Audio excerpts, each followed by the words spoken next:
कि मेरा मन उमड़ आता है। आज तक लगातार बंबई में ही ये जन्म दिवस मनाया गया। बंबई में बहुत मेहनत करनी पड़ी है। सबसे ज़्यादा बंबई पर ही मेहनत की। लोग कहते भी हैं कि माँ आखिर बंबई में आपका इतना क्या काम है। पहले तो यहाँ पर रहना ही हो गया था, लेकिन बाद में भी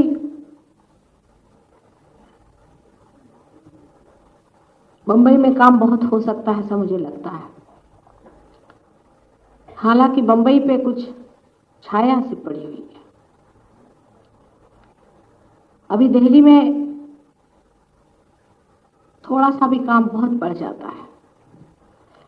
देहातों में भी बहुत काम हुआ है, हजारों लोग पार हो गए, इसमें कोई शक नहीं। लंदन जैसे शहर में भी बहुत काम हुआ है, लेकिन बंबई के लोगों पे कुछ काली छाया सी पड़ी हुई है। मेरे ख्याल से पैसे के चक्कर बहुत ज़रूरत से ज़्यादा बंबई के लोगों में। बड़ी आश्चर्य की बात है कि बंबई में सालों लगातार मेहनत की है हमने, और सबसे कम सहयोगी बंबई शहर में है। इसका कोई कारण समझ में नहीं आता है। बहुत बार मैं सोचती हूँ, और जब लोग मुझसे पूछते हैं कि माँ आप बंबई पे इतना क्यों अपना समय देती हैं, आखिर बंबई में कौन सी बात है। हालांकि शहरों से मैं बहुत घबराती हूँ। शहरों के लिए तो ठग लोग काफ़ी तैयार हो गए हैं, क्योंकि आपके जेब में पैसे हैं और ठग आपको ठगना चाहते हैं।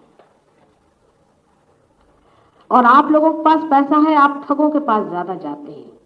जो लोग सर्कस बनाते हैं उनके पीछे में आप दौड़ते हैं। हजारों लोग ऐसे लोगों के लेक्चरों में दौड़ते हैं, असलियत को नहीं खोजते। वो पैसे की जो अहंकार देने की शक्ति है उसको आजमाते हैं। लेकिन तो भी बंबई पे मेरा बड़ा प्रेम है। उसकी वजह है बहुत बड़ी। शायद आप लोग जानते हैं कि महाकाली, महालक्ष्मी, महासरस्वती तीनों का उद्भव इसी बंबई शहर में हुआ है। इस धरती माँ ने न जाने क्या सोच करके आपके इस नगरी में ये पुण्य कार्य किया, और ऐसी शक्तिशाली चीज जो कि कहीं भी दुनिया में नहीं है, तीनों शक्तियों का यहाँ पर उद्घाटन किया। लेकिन लोग उस महालक्ष्मी के मंदिर में जाकर के भी सारे ही गलत काम करते हैं, और उसके पास की जो महालक्ष्मी की दूसरी दौड़ है उसमें अगर आप जाके देखो तो वहीं पे भीड़ लगी रहती है। न जाने लोग क्या खोज रहे हैं इस बंबई शहर में। मैं बहुत बार सोचती रहती हूँ कि इन लोगों के दिमाग कब खुलेंगे, कब ये लोग सोचेंगे, कब इनके दिमाग में ये बात आएगी कि सबसे बड़ी चीज आत्मा को पाना है। बगैर आत्मा को पाए आप परमात्मा को नहीं जान सकते। सब कुछ जो भी आप बाकी का कर रहे हैं सब कुछ अविद्या है, सब कुछ व्यर्थ है। आप जानते हैं कि परमात्मा का साम्राज्य अबाधित चल रहा है सारी संसार में। उसने सारी सृष्टि बनाई और आपको भी इसीलिए बनाया है कि उस परमात्मा को जाने जो आपका कर्ता, सृष्टा और आपका पालनहार है। उसकी शक्ति को आप समझें। न जाने क्यों इंसान इस तरह भरमा गया है, इस तरह से गलत रास्ते पे चल पड़ा है, इस तरह से अपने जीवन को इतना उसने शूद्र बना दिया। हालांकि परमात्मा ने भी बहुत मेहनत की है इस मानव को बनाने के लिए।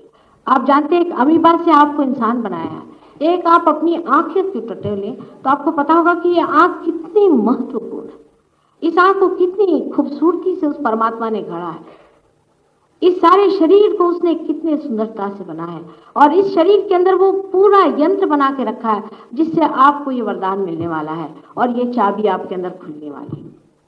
लेकिन इस बंबई शहर में लोग सोए हुए हैं, बिल्कुल निद्रा अवस्था में लोग रहते हैं। पता नहीं किस चीज की यहाँ मस्ती चढ़ी हुई, किस तरह का नशा यहाँ चढ़ा हुआ। मैं बार बार आप लोगों को कहती हूँ कि अब जागिए, जागने का समय आ गया है।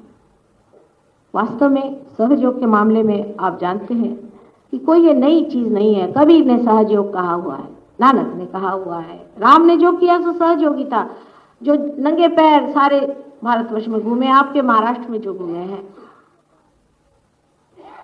वो इसीलिए घूमे थे कि इस जमीन की, इस धरती, इस भारत माता के कण कण में वो चैतन्य भरे, उनके पैर से चैतन्य बहते थे।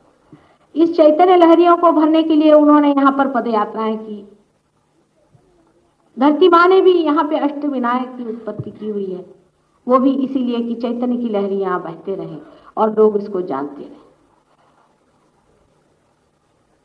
उसके बाद कृष्ण ने भी जो कुछ भी किया वो भी सहयोग ही था, पूरा सहयोग था। राधा जी स्वयं साक्षात शक्ति थी। राधा, रा माने शक्ति, धा माने धारने वाली, वो शक्ति थी। जब वो अपने पांव जब जमुना में डालते थे तो वहां चैतन्य बहता था। उस पानी को जब वो अपने सर पे रखती थी तो भी चैतन्य बहता था। उस पानी को वो कंकड़ मार के जब जमीन पर गिराते थे तब भी चैतन्य वहां डालते थे। जब गोपियां अपने सर पे जमुना का पानी रख के चलती थी तो उस पे भी कंकड़ मार करके उनके पीठ पर वो चैतन्य के पानी गिराते थे, जिससे उनकी जागृति हो जाए। जो वो रास खेलते थे, रास, रा माने शक्ति, स माने सहित, शक्ति के सहित जो वो सबको खड़ा करके नचाते थे, वो भी राधा जी के बदन से बहने वाली चैतन्य शक्ति सब में दौड़ाते थे।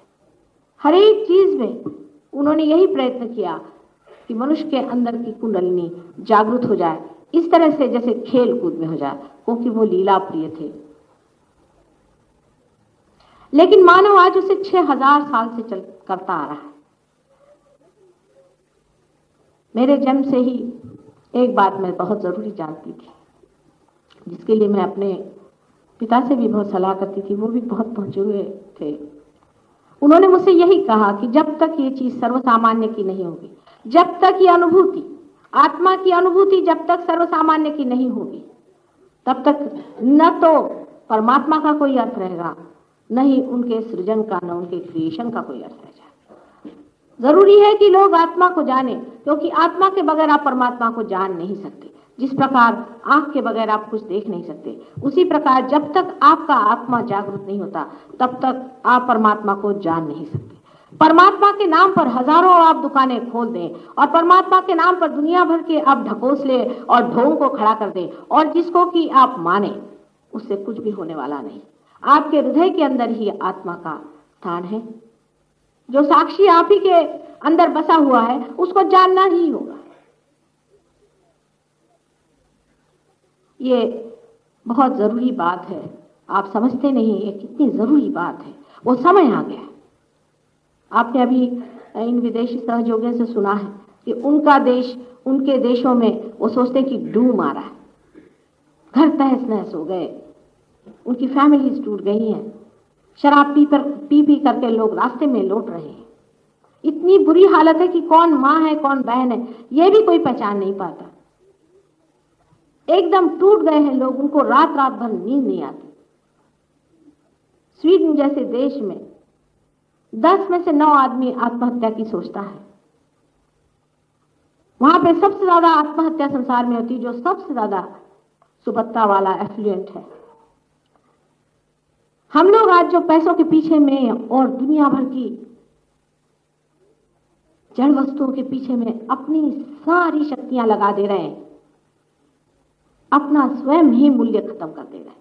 हम किस चीज के लिए बने हैं, कैसे बने हैं, परमात्मा ने हमें कितनी मेहनत से बनाया, हमारा क्या महत्व है, हम क्या विशेष चीज है। हमारे लिए हर तरह से हर 5 तत्वों ने भी मेहनत की हुई है।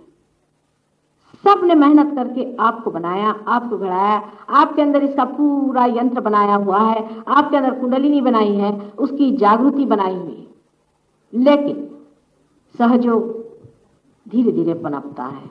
एक तो एक जीवंत क्रिया है, दूसरी सच्ची चीज है।